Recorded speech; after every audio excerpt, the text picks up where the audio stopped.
تا همین چند وقت پیش فناوری ساخت جوهر بنر در دست چند کشور محدود بود.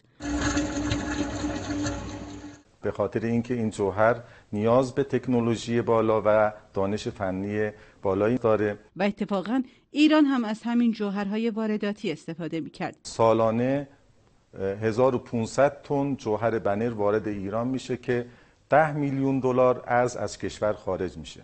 تا اینکه یک شرکت دانش بنیان تبریزی به فناوری ساخت آن دست یافت. این جوهر برای اولین بار در ایران و بر پایه دانش فنی تولید شده. بعد از بررسی‌های کتابخانه‌ای و آماده‌سازی مواد اولیه و تجهیزات مورد نیاز، نمونه آزمایشگاهی تولید شده است. پس از 2 سال کار و تلاش مداوم و پی در پی نهایتاً تونستیم محصولی رو به دست بیاریم که قابل رقابت با نمونه خارجی باشه و از کیفیت بالایی برخوردار باشه. 93% مواد اولیه‌اش از داخل تامین میشه. این جوهر چاپ در 4 رنگ اصلی مشکی، زرد، آبی و قرمز تولید شده. فوق‌العاده کم مصرف هست، بوی خیلی کمی دارد و در مقابل سایش آب و مقاومت نوری خیلی بالایی دارد. اندازه ذراتش بسیار ریزتر از نمونه خارجی هستش. همین ویژگی باعث شده که وضوح چاپ تصویرمون بالاتر باشه. همین اول کار پایش را در برخی چاپخانه‌های تبریز محکم کرده.